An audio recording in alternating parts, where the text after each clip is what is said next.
The Bermuda Triangle is one of the most heavily traveled shipping routes in the world.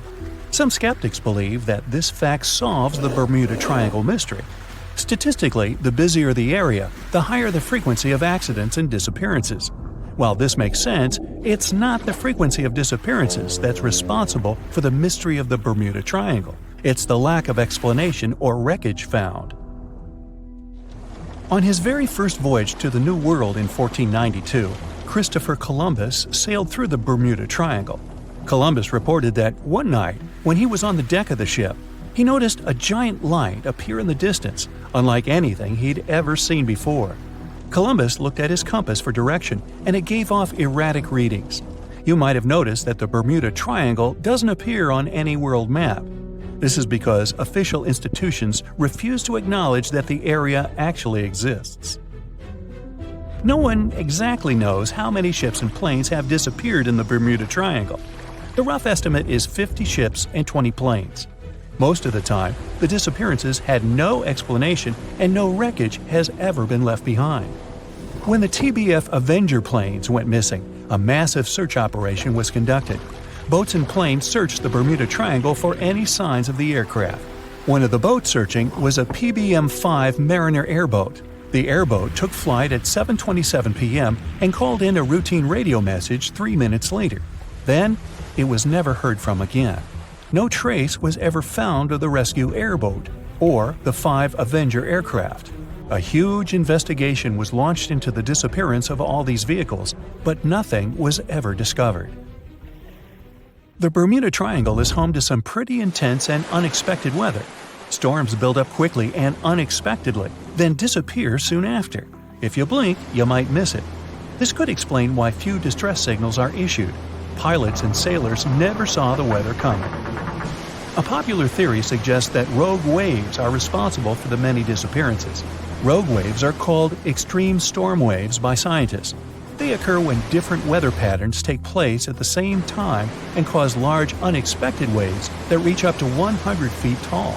Witnesses say that the waves look like giant walls of water.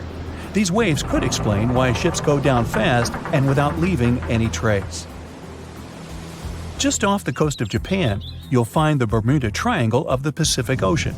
They call it the Devil's Triangle. Between 1950 and 1954, 9 ships disappeared in this area without leaving a trace. The ship Maroon 5 was sent to investigate these unexplained disappearances when it also vanished. After this incident, the Japanese authorities labeled the area as a danger zone, and sailors were encouraged to avoid it.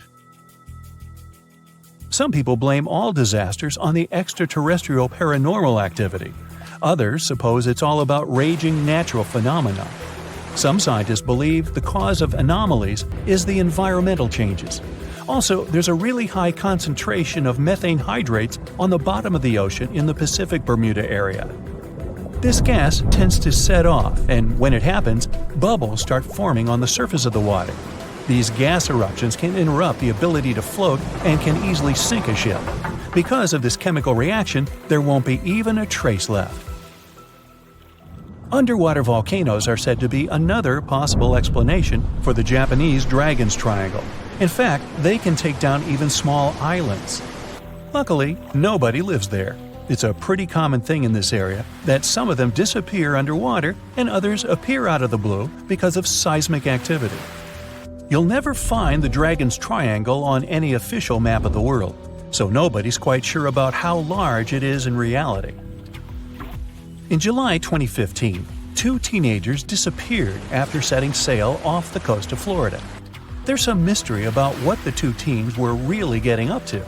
They told their parents that they were just going to fish, but they told their friends that they were crossing to the Bahamas. Shortly after they left, a line of thunderstorms moved towards the area, and the boys were never heard from again. A massive search was conducted, but sadly, nothing was found. 1 year later, the pair's boat was found off the coast of Bermuda with a broken iPhone and some personal effects left inside. One of the most popular and bizarre theories trying to solve the Bermuda Triangle mystery comes from Charles Berlitz. He insists that the area is home to the lost city of Atlantis. The missing ships and planes and malfunctioning equipment, according to him, were all caused by rays of energy let out by the special energy crystals that power Atlantis. While this sounds silly, Berlitz's theory was convincing enough that over 20 million people bought his book worldwide.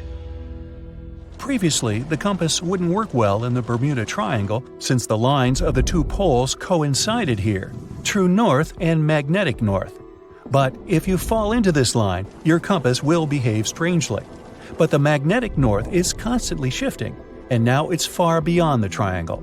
No legend says pirates of the last centuries operate in the Bermuda Triangle, or that the Flying Dutchman makes other ships disappear. A popular theory is that ships travel to the distant past or future through a time portal in the Bermuda Triangle. Fortunately, these are all myths. Just imagine hundreds of giant tentacles reaching out to a group of ships sailing through the Bermuda Triangle. In the past centuries, they could easily sink an entire fleet, since the ships were made of wood and were lighter. Squids wrapped decks with their strong tentacles, made holes in the ship's hulls with their sharp beaks. Toothy suction cups could break the masts and tear the sails. The water was filling the holds and slowly rising to the deck. The ship sank in a matter of minutes. Survivors reached the shore and told everyone about huge monsters. This is how the legends of the Kraken appeared. Fortunately, now people have sonars and equipment for monitoring the sea space. They say the main reason why this place is so enigmatic must be the magnetic fields that form this ominous triangle. Ocean floor is made of rocks containing a lot of magnetite. It's more like iron. Magnetic fields react to the high concentration of magnetite on the ocean floor, which may start a sort of conflict between the two.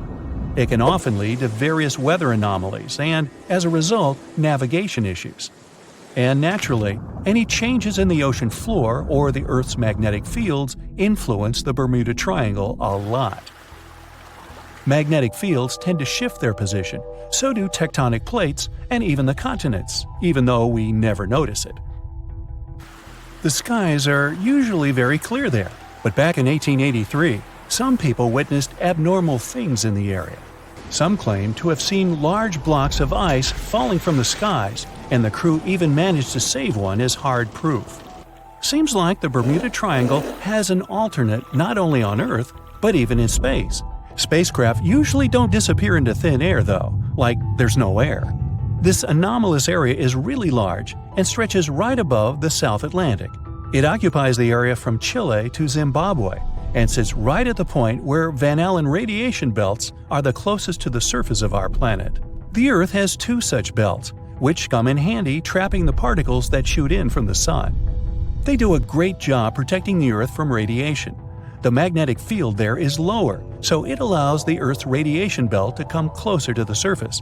Whenever a satellite passes by, it will be exposed to radiation, which might lead to serious damage. So, no satellite can take pictures of it. The South Atlantic anomaly is part of the Earth where natural radiation just flows out of control. Still, there is little evidence that all these triangles are really dangerous. Many believe the Bermuda Triangle itself has been proven time and again to be nothing but a work of fiction. In fact, some shipwrecks, such as the Ellen Austin, gained popularity in the middle of the 20th century, while nobody even thought of drawing a triangle in the Bermuda area before that. The mystery was popularized by science fiction writers and became a common myth, while no serious research proved it any more dangerous than other parts of the world's ocean. So, the crew of the Ellen Austin back in 1881 weren't even aware of the Bermuda Triangle back then, let alone afraid of it. What do you think?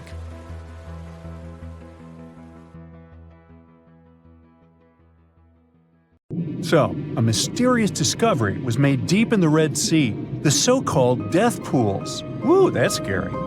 In 2020, researchers embarked on a dive into the Red Sea. The mission spot was in the Gulf of Aqaba, between Saudi Arabia and Egypt. Near the end of their expedition, as they ventured deeper into the darkening waters, they noticed some strange seaweed floating above the seafloor. They decided to use a remotely operated vehicle and investigate it. Suddenly, they discovered these strange, motionless lakes of water within the sea.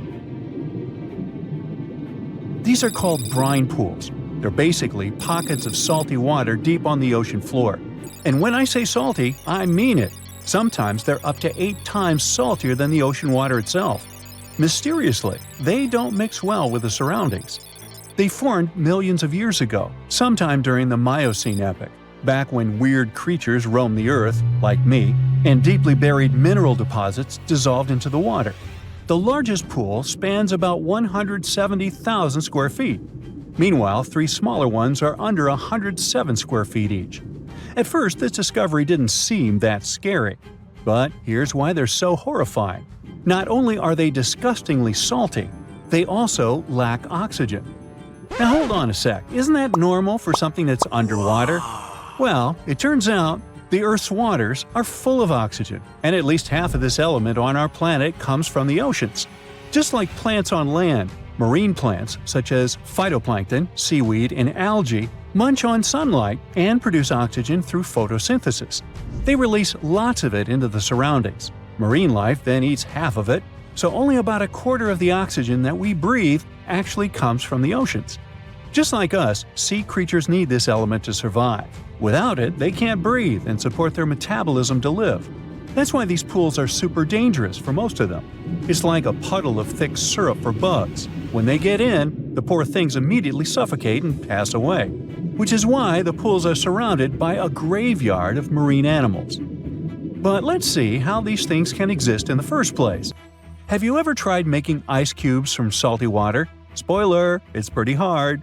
When you add salt, the water gets harder than usual to freeze, a phenomenon that has a funny name, freezing point depression. Oh, that's because salt interferes with the hydrogen bonds between water molecules. As it finally freezes, stuff like particles, dirt, or dissolved salts get pushed out to the sides.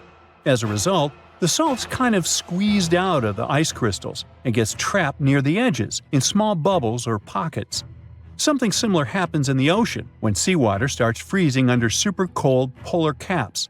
The salt doesn't freeze with the water. Instead, it gets pushed out, forming a super salty cold liquid, the brine. And then it sinks down to the ocean floor. On a large scale, all this process also helps currents to form. Despite being so dangerous, the pools are still full of microbial life, because microbes couldn't care less, they'll survive anywhere. There are literally thick mats of them in the brines. There are also some salt-loving creatures, like shrimps and eels, hovering around the pool's edges. They're being super creepy, waiting to catch unsuspecting prey that ventures too close to the toxic death pool. Ew. Well, it sounds icky, I know. But this discovery gives us some fascinating insights into how life might have originated on Earth.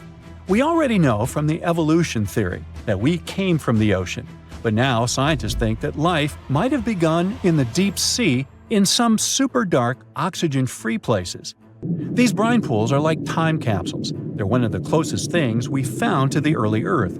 They can tell us the planet's history of earthquakes, floods, tsunamis, and more. For example, they have some traces of rainfall that happened over 1,000 years ago. And they can also help us search for life on other water-rich planets. For example, Mars most likely used to have huge oceans on it. Now, NASA scientists want to send a special instrument called HABIT for a special red planet mission to study things similar to our brine pools. This will tell us more about how life appears and survives in the universe. There is lots of unexplored fascinating stuff like this in the Red Sea. That's why scientists conducted the so-called Decade Expedition and spent around 5 months exploring the place. This expedition was launched by the National Center for Wildlife. They made so many remarkable discoveries that now we've got 77 new research papers. For example, they found over 10 blue holes, incredible underwater sinkholes that host unique ecosystems. They also learned that dolphins can use those blue holes to protect their young from predators. Scientists also found traces of great white sharks, a creepy community of deep-sea lanternfish living in low oxygen conditions, and even a new coral species. It's the most resilient deep-sea corals that also vibe just fine without oxygen, like microbes we mentioned. Speaking of which, research also showed us some new ancient thermal vents and large blobs of microbial formations near Farasand Island. Now, can you believe that with all that, we only explored 5% of the ocean? It's divided into several layers based on depth. Each layer becomes darker and more isolated from sunlight as we go deeper. The places that no sunlight can reach are terrifying. Now, the fun, cute layer with dolphins and turtles is called the epipelagic or sunlight zone. It's so tiny, but even this layer is about 650 feet deep. Then we have the mesopelagic or twilight zone. It's the layer of mysterious octopus, shark, and other loners which extend to about 3,000 feet down. And then the horrors begin after this one. We encounter the bathypelagic or midnight zone. It extends to 13,000 feet below the surface, about a half of Everest above you. Here we have the famous poor blobfish, squids, and anglerfish. Below it is the abyssal zone. It extends to about 20,000 feet deep. Since there's not much sunlight or oxygen, as we mentioned, most creatures here are quite small, like tube worms and shrimp. The darkness continues until we arrive at the scariest place of the planet, the place full of trenches formed by tectonic plate movements, the Hadal Zone. It's named after Hades, the deity of the underworld in Greek mythology. Just like Hades' realm is dark, remote, and guarded, the Hadal Zone is the deepest and most depressing part of the ocean. It starts at depths of around 20,000 feet and can go down to 36,000 feet and more. The famous Mariana Trench also belongs to this zone. Only 3 people in history have ever explored these depths in person, making it one of the least explored and most mysterious places on our planet.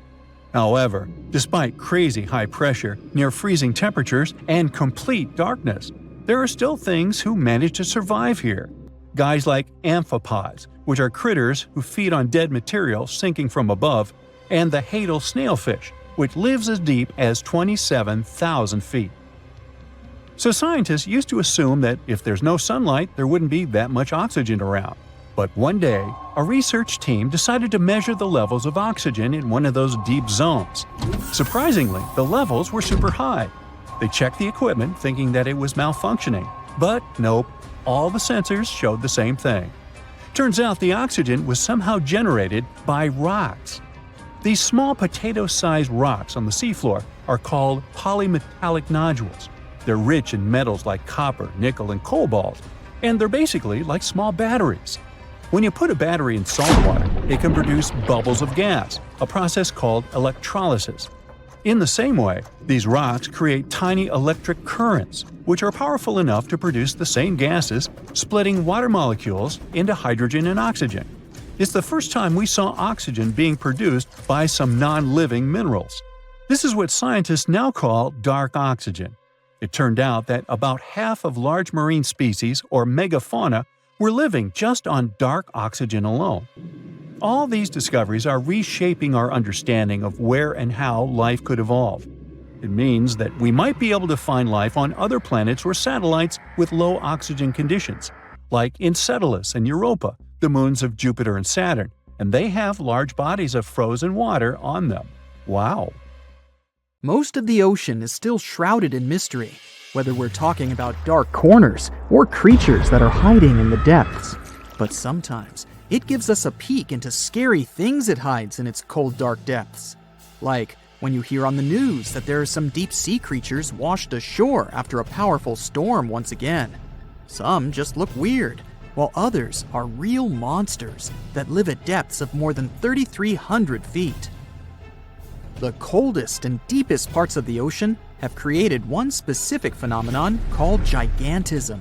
So, sea spiders, squids, worms, and many other animals, mostly invertebrates, or creatures without backbones, they're all way bigger and scarier than the versions we see in the more shallow areas. In the Pacific depths, you can see a sea sponge as large as a minivan. Or what about the colossal squid that lives in subantarctic waters and is nearly 14 times longer than the arrow squid, a type that mostly lives in New Zealand? Researchers found many of these underwater monsters in the abyssal zone of the ocean. Back in 2021, the researchers showed images of the giant phantom jelly. It was at a depth of 3,200 feet. Its tentacles were 33 feet long. Wow, I wouldn't like to face that one on the beach. It probably eats only small fish and plankton, but it can swim to depths of more than 21,900 feet. And down there, this giant jelly doesn't have enough food. How does it survive then? scientists haven't figured it out yet. And there are even more questions related to the giant squid, the biggest one ever found. This monster is 43 feet long, with a weight of nearly a ton. Imagine if those tentacles would grab your car, or something like that. They would smash it like it was a toy. There's no light in the abyssal zone. Sun rays just can't penetrate that deep. So there's no algae or underwater plants there. Local animals mostly eat snow. Marine snow is not like the regular one you build a snowman with. It consists of any small flakes or remains that fall from the surface of the ocean. Maybe even some leftovers that animals up there couldn't eat. So it's not much. But apparently, it's enough for very large creatures that hide deep down there, like giant squids. Squids that generally live at such depths don't bother going after their prey. They just wait until the poor animal swims right up to their long tentacles and falls into a trap. It may not be the best method ever, because not many animals will even swim into these dark, cold parts. But it's the method that saves energy. A giant squid eats only 1 ounce of fish daily, which is approximately 45 calories. That's nearly 50 times fewer calories than an average person should eat per day. So when a squid gets 1 fish, it saves it for a couple of days. I hope giant squids won't get the idea to go to the surface and look for food when there's not enough of it in the abyssal zone. And I hope even more that giant Greenland sharks won't get that same idea. You can find them at depths of up to 7,200 feet. They're twice as slow as we usually walk. They swim at a speed of 1.12 feet per second. Their slowness is part of the energy-saving mechanism that creatures down there need to survive. But they can speed up in the form of short bursts when they need to catch prey. But they kinda change their diet from predator to scavenger, considering their environment. There will be more leftovers falling from the surface than animals to go after. Greenland sharks grow just 0.4 inches per year, and they're mostly 20 feet long, which means they live for a very long time, sometimes up to 400 years. They also have a slow metabolism, and that's one of the main factors for their long life, too. Greenland sharks like to spend their time in cold waters. They're adapted to that, since their tissues have specific chemical compounds that prevent the forming of ice crystals all over their body. That means they have some sort of natural antifreeze. So what makes them so big? Scientists are still not sure, but some theories try to explain it. There's this thing called Kleiber's rule that says bigger animals tend to be more efficient. Just take a small fish and compare it to a whale with a mass hundreds of times bigger. The whale has a greater metabolism. It conserves energy more efficiently and loses less of it to the surroundings through heat. Moving on, bigger animals can ingest bigger prey. They're more likely to go through tough issues in their environment or defend themselves from predators going after them. Also, the body gets bigger when temperatures are lower. The Greenland shark is a perfect example. So are giant sea spiders. Sea spiders are generally common, and you find some very small ones at 0.04 inches. But in deeper parts of the Antarctic, they become 3-foot-long giants. They grow so big because the cold water has more oxygen. That way, more of it diffuses into the animal's body, and that allows it to grow bigger. Yeah, both as a creature and a nightmare. And how about this giant tube worm? Researchers found it accidentally while they were exploring the mysteries of the Pacific Ocean floor. They stumbled upon unusual hydrothermal vents. Volcanic heat is a thing that gets them going. As water seeps down through faults or cracks in the rock, these vents change their direction. When the water gets out of the vent, it's rich in different minerals and chemicals. Most animals wouldn't survive being around this toxic soup of chemicals, but not these tube worms. They came as a true surprise, because not only are they not bothered by these toxic vents and the almost boiling temperature of the water, but they developed entire ecosystems there. They're unique because they don't need sunlight to survive. Instead, small bacteria are their main source of energy. That bacteria gets their energy directly from these toxic chemicals. So it's not photosynthesis. but a process called chemosynthesis. And these tube worms don't have mouths. These bacteria live inside them. Strange story, huh? Plus, these scary worms reach up to 8 feet. Giant isopods are no better either. They lurk at the depths of the ocean of 1,640 feet or more below, far away from the sunlight, looking like some monstrous wood lice. They spend most of their time on the seabed, hoping to find some food falling from higher levels of the ocean. Check out their small hooked claws at the ends of their legs. Isopods use them to remain more stable while moving around the ocean floor. Since there's no light, they have long antennae that help them feel their way around. These sensory antennas are about half the length of their body. Giant isopods have pretty big eyes compared to their body size too. They can grow over 12 inches from head to tail. And these fellas are really patient. Remember how we said animals down there rarely get food? Sometimes they need to wait for years to get a proper meal. That's why their metabolism is amazingly slow. 5 years later. They can go for 5 years without eating anything. Imagine that. I get hungry just talking about this. In 2006, a biologist did research to compare the differences between the shallows and the deep sea regions. He realized the deep sea mirrors the island rule. First, isolated parts of land develop biodiversity you won't find anywhere else. Second, small-bodied life there grows much bigger when it's isolated, compared to life on large land masses. Resources are limited, but also competition and predators. And we don't know much about these deep-sea creatures. It's too expensive and too complicated to carry out such research. So we'll just wait for more raging storms to show us at least part of the monstrous world cold ocean depths hide. If you're a fan of Dr. Pimple Popper, you're probably freaking out right now, itching to squeeze out every little blackhead from those lip contours. But this is actually a hill formation that you can find in Garb, Sudan. Knowing that perhaps makes it all the more creepy because it looks like the crack in the middle is swallowing up everything around it. This black hole scenario brings to mind our next stop, Vostok Island. This eerie spot is a 59-acre coral atoll situated in the southwestern Pacific Ocean, about 400 miles northwest of Tahiti. If you check it out on Google Earth today, it looks like it's been totally blacked out, sparking all sorts of wild theories. People keep saying that this place is some top-secret base, or even a fictional island straight out of Lost. But what we see here is actually just a dense, dark green forest made up of Pisonia trees. Since nobody lives there and hardly anyone ever visits, the island is pretty much untouched by humans. This massive star, or mandala, is situated just outside Beatty, Nevada. It has got the internet all puzzled, with people trying to figure out if it's evidence of some kind of extraterrestrial activity. To add to the mystery, this spot is right by the Tonopah Test Range, which is also known as the famous Area 52. Despite its creepiness, it's probably just one of the thousands of crop circles that gained fame after Google Earth came along.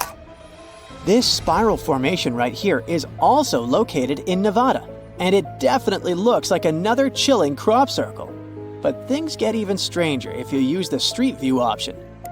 As you zoom in closer and closer, you'll notice that it's made up of carefully arranged rocks.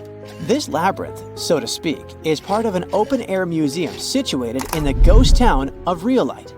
And if that's not creepy enough, take a look around, and you'll see dozens of eerie men in white cloaks. Despite their lifelike appearance, these silhouettes are actually statues from an installation created by a Belgian artist in the 80s. Even stranger than stumbling upon a large circle on the ground is finding a bunch of them. Our next location in Wyoming is filled with peculiar circle structures to the point where it's hard to count them all. During the 20th century, this U.S. state shifted from a farming economy to an industrial one, dominated by the extraction of oil, gas, and coal. So, these circles are likely remnants of a tank farm. I mean, places where oil storage tanks used to be located. If you want to avoid nightmares, I highly recommend not searching for the mausoleum of Emil Becker in Poland. If you happen to find it by using the Street View mode, prepare yourself to face an abandoned place with the most terrifying sculpture there is. Oh, the creeps. Keeping on the spooky side, let's head to an isolated corner of Kazakhstan, where you can find a pentagram etched into the Earth's surface. This formation is huge, measuring roughly 1,200 feet in diameter. Before you jump to conclusions about this formation being related to some kind of underworld deity worship, it's worth noting that the pentagram actually turns out to be the outline of a park designed in the shape of a star. The star shape is marked by roadways, which are now lined with trees, making the star shape even more distinct in aerial photos. You can spot this peculiar symbol from quite a distance. At first glance, it might even resemble an otherworldly alphabet, as if a highly intelligent civilization is trying to send us an alert message. But this mystery is already solved. We are in De Hoge Veluwe, a Dutch national park located in the province of Gelderland. And these lines are actually part of the park's logo. Search for these coordinates to find what looks like a land formation straight out of an extraterrestrial landscape, or perhaps a set from Avatar. This place, located in Inner Mongolia, China, is believed to be a granite mine. But it's a bit of a mystery why it has such a striking blue tone on Google Earth. If you check it out on Microsoft Bing Maps, for example, the same location appears in a much more natural tone. In the Australian outback lies a massive geoglyph known as the Maori Man. Discovered in the late 90s, it appears to represent an indigenous Australian man hunting with a boomerang or stick. The figure stretches for more than 2 miles in length and about 1.6 miles wide. It has deep furrows carved into the ground, which adds to the complexity of its formation and origin. Despite efforts to uncover its purpose, its origin is still a mystery. This is Desert Breath, located in the Sahara. Like many things you have seen in this video, this formation also sparks speculation about it being created by extraterrestrial beings. But a quick Google search clears up that mystery. It turns out this is an art installation created by a group of 3 Greek artists back in 1997. They went all out, moving around a whopping 280,000 square feet of sand and even creating a large pool in the middle of it. Egypt still holds many mysteries, and you can explore them yourself with Google Earth. That's how some people stumbled upon this striking triangular-shaped plateau and immediately jumped to the conclusion that they discovered a hidden pyramid. However, experts quickly dashed their hopes. They believe there's no plausible explanation for a pyramid to exist in this area, located 8 miles west of the Nile Valley edge in Upper Egypt. This discovery is likely nothing more than a hill that has suffered the effects of erosion, combined with a heavy dose of wishful thinking. In some cases, nature itself is responsible for creating frightening sculptures, like the Badlands Guardian in Alberta, Canada. If you look at it from above, you'll notice not 1, but 2 human heads emerging from the landscape. These gigantic beings were sculpted by rainwater erosion on layers of clay-rich soil. Ironically, additional human-made structures give the impression that this one is wearing wired headphones. It seems that deserts are a prime spot for discovering strange images on Google Earth.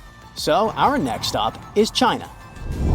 In the Gobi Desert, you'll come across zigzagging white lines that look kind of random. The first challenge for armchair experts was figuring out what these structures were made of, as it's hard to tell if they're painted on or dug into the landscape. There's still a lot of speculation about it on the internet, but the most plausible explanation is that this structure is used for calibrating satellites.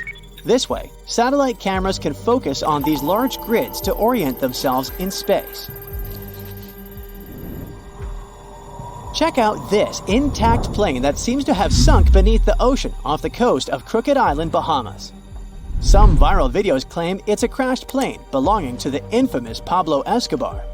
The truth is that something lying on the bottom of the ocean can't be that visible, so it's more likely that it's a plane that was actually flying when Google captured these images.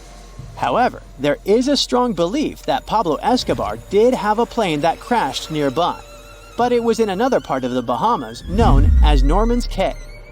You can still spot it in shallow turquoise waters. Just search for Norman's Cay sunken plane, and there it is. If you're convinced that extraterrestrials are already among us, then go ahead and type in these coordinates on Google Earth.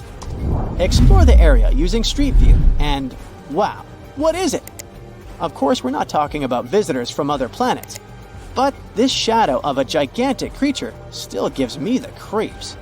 Turns out, it's just a person lugging around one of those 360-degree Street View cameras tucked away in a trekker backpack.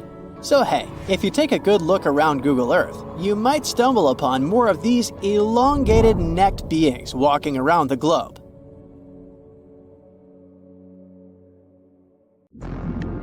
From thousands of dollars worth of treasure to brand new phones and ancient cities, let's dive into the water and see what we can find. Imagine going to the river to enjoy a boat ride. Who wouldn't want to take a couple of pics to make the memories of this trip last forever? Oops, the water split. Luckily, you've taken precautions and put your gadget in a waterproof bag. But what if you drop your phone to the bottom of the lake along with this case? This is what happened to some people. A scuba diver and a YouTuber dived into a river popular with tourists and lost some of their gear worth $20,000, including new iPhones and some jewelry. Oops. You might be familiar with the image of a car getting pulled out of the water, either from the movies or TV news. Large cargo vessels sometimes sink, and trucks inside them go along. That's what happened with the Thistlegorm wreck. It sunk in 1941 in the Red Sea, and these Bedford trucks were inside. Want to see something more valuable, like treasure? A British cargo ship was carrying a heavy load of silver ingots, but the vessel sank. Treasure seekers knew there was silver on the ship. Since the 1940s, they've been looking for it. The Odyssey Marine team got lucky. They made the discovery in 2011. The treasure was more than 14,000 feet below the surface. The ship had carried more than 110 tons of silver ingots. Finders keepers. The Odyssey team kept 80% of the treasure and gave 20% to Her Majesty's Treasury. Of course, there were more items on the ship, like letters, teapots, and silk sheets. You can see them in the exhibition called Voices from the Deep at London's Postal Museum. Now how about some underwater art? Sure, here you go, Polynesian moai statues. These statues have been discovered in several areas across the world. For instance, Easter Island is full of different size statues, but many of them can also be found in Cancun, Isla Mujeres, and Punta Nizu, Mexico. Seeing full-body statues from thousands of years ago under the water would probably be a lifetime experience. Gold coins are also popular items found in shipwrecks. Many divers come across coins worth a lot of money. But there's one diver in Florida who truly hit the jackpot. In 2015, they stumbled upon nearly $1 million worth of treasure. The discovery was 51 gold coins, 40 feet of ornate gold chains, and a rare coin that was made for Philip V, the King of Spain. They were once frightening and dangerous, and they still look spooky. Yo-ho! I'm talking about pirate ships. One pirate shipwreck from the 18th century was excavated off the coast of Colombia in 2015. The treasure found there was worth between $4 and $17 billion. It contained precious stones, gold, and many other items. The next one is an underwater city. Neapolis is a city washed away by a tsunami. It was built on the coast of North Africa nearly 1,700 years ago. Divers uncovered the city's remains in 2017. Researchers have also discovered Roman columns, as well as household goods and tools. Now, let's go all the way back to 1503. Portuguese explorer Vasco da Gama was fighting a storm when he lost his ship Esmeralda. The ship was discovered in 1998, but it had to wait for more than a decade to be excavated. Researchers found navigational tools there. They didn't have as much value as Spanish gold, but they were historical treasures. Now, in Amsterdam, they fish for bikes in canals. 1/3 of working Amsterdammers cycle to work. Others use their bikes for different purposes, like exercising, going shopping, and so on. There are more bikes in Amsterdam than permanent residents. Unfortunately, many bicycles and even some cars end up in Amsterdam's canals. The fact that Amsterdam has 165 canals with a combined length of 60 miles doesn't make the authorities' job easier. Obviously, the owners don't throw their bikes into the water. Bikes can end up in the canals because of strong winds, vandalism, theft, or by accident. Every year, authorities fish up between 12,000 and 15,000 bikes. Our next one is a lost city. Heraklion was ancient Egypt's gateway to the Mediterranean. It became submerged and hidden under the sand. This city was famous. Maybe you've even heard about it. It was mentioned in the legend about Helen from Sparta and Paris from Troy. So, how was this ancient city discovered? In the early 2000s, a team of divers found a huge fragment of rock on the seabed and took it up to dry land. It turned out that it was a piece of the statue of Hapi, who was the lord of the river of ancient Egyptians. The team continued searching and found 6 other pieces. Around them, they saw temple ruins, pieces of pottery, jewelry, coins, oil lamps, and so on. Even an old copy of the New York Times. Nah, not really. Granada Underwater Sculpture Park is the world's first, what else, underwater sculpture park. Why is this park so special, besides being located in the beautiful waters of the Caribbean? You can see the park on a snorkeling or scuba diving trip. The sculptures are about 9 to 16 feet underwater. The atmosphere and the experience itself make it special. The sculptures are made from concrete and steel. Some of them weigh as much as 15 tons. They're covered with underwater creatures. The statues were put there to help protect reefs, maintain the health of the ecosystem, and restore underwater life in that area. Now, submarines are designed to go underwater, so maybe you wouldn't expect to see them on this list. But submarines do, in fact, sink. Divers have discovered many submarines. For instance, an Australian submarine was found off the coast of Papua New Guinea more than a century after it had sunk. Now here's another submerged city, but this one was left underwater on purpose. You can see the ancient ruins of Lion City in a lake in China. This lake was created in 1959 when the valley, at the base of Five Lions Mountain, was flooded to create a hydroelectric power station. The 1,400-year-old city, now ruins, got submerged by this flow and stayed this way for over 50 years. It lay untouched at the bottom of the lake until its exploration started in 2001. Divers found out that many structures, carvings, guardian lions, and arches were still preserved. Researchers mapped and documented Lion City. They also looked for a way to protect these structures from further damage. In 2011, the city was announced to be an historic relic under protection. When you see the ruins of Lion City for the first time, the view will take your breath away. So don't forget to hold your breath. Imagine swimming in the dark waters. As you're approaching the city, you see its huge walls and extensive carvings. Marvelous, isn't it? The Cancun Underwater Museum is probably the largest museum of its kind in the whole world. It wasn't lost, per se, but now it's home to an aquatic ecosystem. Who wouldn't want to combine scuba diving and snorkeling with a visit to a world-class garden with 500 sculptures? Placed 30 feet under the surface, these sculptures are made from pH-neutral marine concrete so that they can stay on the ocean floor. Plus, here, the sculptures change over time, unlike in a traditional museum. That's because they become part of the underwater environment and a home to various plant and animal species. In one installation, nearly 450 life-size figurines are grouped together to hint at the harmonious coexistence of humanity. There is also the Anthropocene, which is an actual submerged Volkswagen Beetle placed by the Manchonis Reef. Okay, this is not a lost and found item, but this is just, hey, it's a giant jellyfish and I wanted you to see it. This creature is known as the lion's mane jellyfish, and it's the largest known species of jellyfish. So, I'm happy now.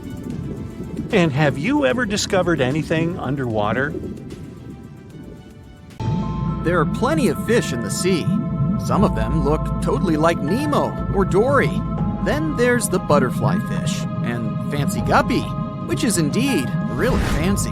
And then there's... what on earth is that? I would definitely not pay for a diving experience to see this guy. The anglerfish has the unofficial title of the ugliest animal in the world, but I wouldn't dare to break that news to it. There are more than 200 species of anglerfish currently swimming somewhere in the gloomy depths of the Atlantic and Antarctic Oceans, up to a mile below the surface. Some of them prefer different living conditions, the shallow tropical environments. Different kinds of anglerfish vary in shape and size, from the famous black sea devil to frogfish, monkfish, footballfish, goosefish, batfish, and sea toad. The larger ones can be half as long as a full-sized bed, but most are less than a foot long. Since the choice of meals where these guys live isn't that huge, they had to come up with a unique hunting strategy. They don't waste their priceless life energy on following prospective prey. Instead, they use a piece of dorsal spine that sticks above their mouths like a fishing pole, hence the name of the fish. There's a sac of bioluminescent bacteria that glows brightly in the dark at the end of that rod. The light lures prey, and all the anglerfish has to do is wait, and then enjoy its lunch delivered right to its mouth. Their bodies are pliable and huge, so they can easily swallow prey twice their size. Deep-sea anglerfish eat whatever they can find. Species that live in more shallow water aren't picky either, and can eat anything from shrimp to snails and small fish. Only female anglerfish have the cool fishing rod feature though. So what about their males? Finding a soulmate deep under the sea isn't that easy. I mean, literally, there's no light down there. Plus, there are frigid temperatures and low oxygen levels. Anglerfish can't afford to go on many dates in those conditions, so they mate for life. And before you go aw about it, I have to tell you, they do it in quite a special way. Male anglerfish are much smaller than their ladies. The contrast is so striking that when researchers first got interested in their love life, they thought those males were actually the offspring, or larvae, hanging out next to their moms.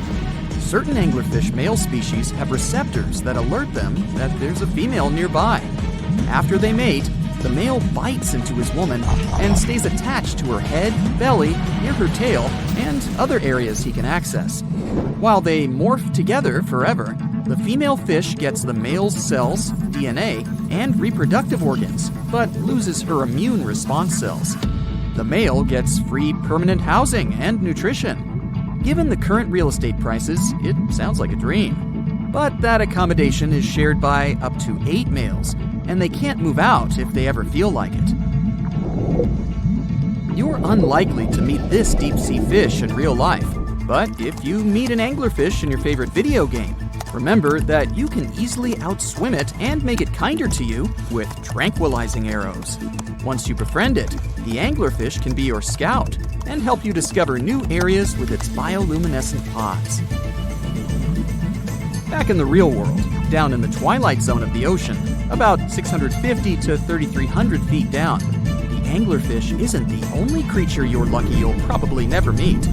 Many of the locals look like they come straight out of science fiction or horror movies, but that's because they had to adapt to this dark, deep world.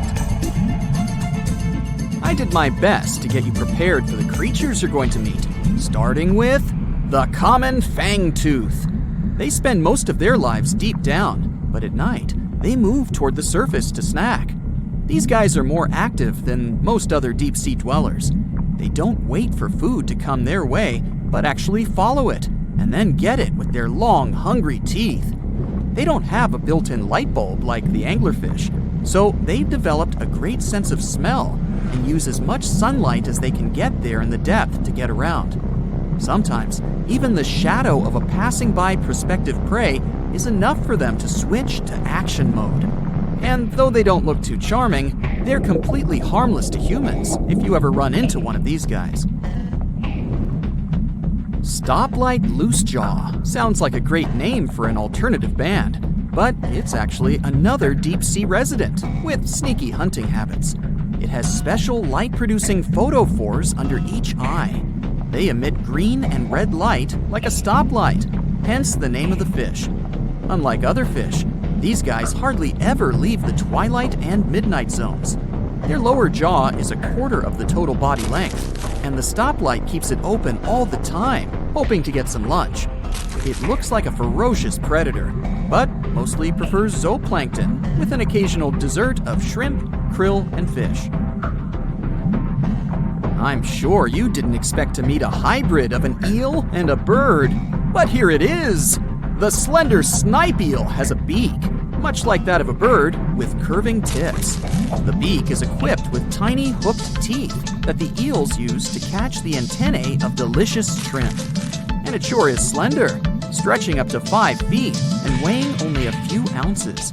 Scientists don't know all of this guy's secrets, since it's pretty tricky to study in their natural habitat. But it looks like they only produce offspring once in a lifetime, and then pass away. Glass squids like to take it easy in life and literally go with the flow. They're filled with a solution which is lighter than water, so they don't have to make any effort to move around the deep sea looking for food and partners. These creatures are transparent, so they blend into any landscape and don't even cast a shadow while moving. Talk about a great survival tactic. If danger finds it anyway, it can transform into a lumpy ball, pushing its head and tentacles into its mantle cavity. It can also release ink into the mantle and go from transparent to black. The same ink can protect it against hungry whales and seabirds. Another tactic they use to scare off predators is to activate their light-emitting organs around their eyes. I'm getting hungry. Maybe I can snack on this sea cucumber. Ouch, it's moving! So I guess it doesn't belong in a salad after all. These soft-bodied fellows live in all parts of the ocean, from shallow waters to the deep underwater world. Most of them slowly move around with their tiny feet, but some crawl around by flexing their bodies. Sea cucumbers can shed their internal organs when there's a predator approaching. Those sticky organs distract the intruder, and the happy cucumber moves on and just grows the organs back. What's that glistening in the distance? Looks like someone dropped gems in the water. That's a sea sapphire, also known as the most beautiful animal you've never seen. Some males of this type of copepod can change color from deep blue to purple, red, or gold. 1 second later, it's gone. And it's back, shimmering bright. The secret to this magic is that their bodies are transparent and reflect light differently at certain angles. It looks like it's their way of communicating between each other and attracting mates. Female sea sapphires don't have the same superpower, but their eyes are bigger compared to males, probably to spot them from a distance. Males roam wild and free, and their ladies stay in the crystal palaces of strange barrel-shaped jellies called salps. Scientists and geologists are out there in the vast ocean, towing these trusty devices, also known as streamer cables. They drop these cables about 16 to 65 feet deep, with each stretching over 20,000 feet long. Now you can imagine that this whole setup creates quite a commotion underwater, attracting all sorts of curious creatures. And guess who shows up for the party? Sharks. Yep, these toothy pals are drawn to the magnetic fields of the streamer cables and sometimes mistake them for a chewy snack. Now before you start thinking that sharks have a personal vendetta against these cables, let me tell you something. This is not a new problem. It's been going on since the 1980s. Even big players like Google have faced these underwater cable conundrums. They had to surround these internet cables with a fancy material to protect them from shark teeth. I mean, can you imagine a shark causing a delay in your internet browsing? That's one hungry predator with a serious grudge against technology. So, why exactly are sharks so keen on these cables? Well, no one knows for sure. Some scientists think it's because sharks have a thing for electromagnetic fields and get curious. Others believe they just have a thing for anything cable-shaped. It's not all sharks that cause such problems, but which of them are the troublemakers in this aquatic tale? Well, it depends on the depth of the cables. For example, when it comes to a particular depth, the bull sharks seem to be the mischief makers. These bad boys have solid gray physiques and short snouts. They're like the bullies of the underwater neighborhood, causing trouble wherever they go. Bull sharks are widely found in tropical and warm waters around the world, and they seem to have a knack for seeking out these streamer cables. Now I know what you're thinking. Did these scientists really catch a group of bull sharks and make them bite cables just for science? Nope, they're way too clever for that. Instead, they used a 3D scan of an authentic bull shark jaw to create a computer model. Talk about high tech. They simulated shark attacks on the cables, measuring the impact and compression forces. It turns out that a shark can really do a number on those cables. But here's the kicker. The strength of the cables depends on how fast the shark is swimming when it decides to take a chomp. So if you see a shark cruising by at top speed, you better watch out for those cables. But wait, we can't blame the poor sharks entirely for the fate of these underwater cables. A 2009 report points out that a lot of fish have a considerable history of nibbling on cables. It's like a buffet for these underwater creatures. Barracudas, sharks from shallow and deep waters, and even some other sneaky culprits have been identified as cable biters. They just can't resist sinking their teeth into the cable wrapping, which then lets the power conductor hang out with the seawater. It's a recipe for cable failure. Still curious about the fascinating world of cable installation? Did you know that more than over 90% of international data takes a watery journey? These cables, which are like underwater highways, stretch for hundreds of thousands of miles beneath the ocean's surface, reaching depths as deep as the size of Mount Everest. Now, you might be wondering how these cables are placed. Well, it's not as simple as dropping wires in the water like in the cartoons. In fact, it requires some careful planning and specialized boats called cable layers. These brave boats meticulously run the cables across the flat surfaces of the ocean floor, making sure to steer clear of all obstacles that Mother Nature throws their way. When it comes to cable sizes, the shallow water cables are about as thick as a soda can. On the other hand, deep water cables are way smaller, measuring up to the size of a marker. Why the difference, you ask? Well, it's all about vulnerability. Way down there, 8,000 feet below sea level, there isn't much action going on. Therefore, these deep-sea cables don't need as much shielding wire for protection. They're like the skinny swimmers of the cable world, gliding through the depths with ease. But let's not forget about the installation costs. Brace yourself, because placing a cable across the vast expanse of the ocean is no bargain. We're talking about millions of dollars. Now, the actual price may vary depending on factors like the total length of the cable and its destination. But trust me, it's definitely not pocket change. Installing shallow water cables is quite the spectacle. They're carefully stuffed beneath the ocean floor using high-pressure water jets. It's like giving these cables a cozy underground home, shielding them from the whims of the ocean currents. So, while cable installation may be slow, and, let's face it, a bit expensive, it's truly a remarkable feat of engineering. The underwater world is a complex and delicate ecosystem, and the cable layers take great care to ensure that their installations don't disrupt the marine life and habitats that call the ocean home. It's a balancing act between technological progress and oceanic conservation, and they're doing a pretty good job at it. Whenever you browse the internet, remember that your cat videos and funny memes might just be zipping through those submarine cables deep beneath the waves. But burying cables safely underwater isn't actually a modern idea, you know. Hold on tight because we're going on a time-traveling adventure back to the mid-19th century. Picture this. It's 1854, and something groundbreaking is about to happen. The installation of the very first transatlantic telegraph cable begins, linking the distant shores of Ireland and Newfoundland.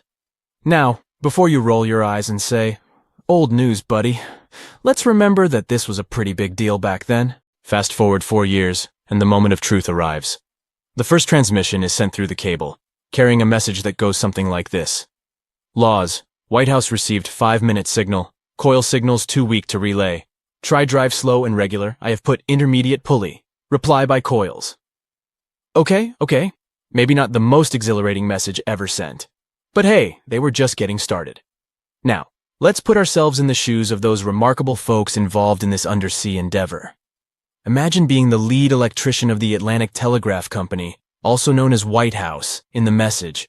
He must have been quite the electrician extraordinaire. To put things into perspective, while our cable pioneers were busy laying the groundwork for transatlantic communication, the world outside was bustling with activity. Charles Dickens, that literary genius, was still crafting his timeless novels.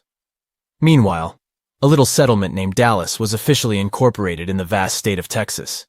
It's pretty incredible to think about how far we've come since then, with our high-speed internet and seamless global communication. Could you really take down the internet by simply going underwater with a pair of wire cutters? Well, technically, yes. You'll need to be all geared up, wearing your snazzy scuba suit and holding a pair of trusty wire cutters. You can also add a mischievous grin on your face just to create the right ambiance, don't you agree? Now, let's get serious. Cutting through those super important submarine communications cables is no easy task. They carry thousands of seriously dangerous volts. But here's the deal. Someone actually did it in Egypt back in 2013. A group of daring individuals wearing their sleek wetsuits and equipped with wire cutters decided to give it a go. Their target? The Southeast Asia Middle East West, Europe E4 cable. A whopping 500-mile lifeline that connects 3 continents.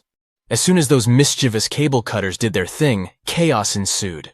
Internet speeds in Egypt took a nosedive, plummeting by a staggering 60%. Can you imagine the frustration of trying to load a cute puppy video and having to wait for ages? But hey, let's keep things lighthearted here. The internet, like a phoenix, rose from the ashes once the cable was repaired. Speeds were restored, and everyone could once again binge-watch their favorite shows and indulge in endless rounds of online gaming.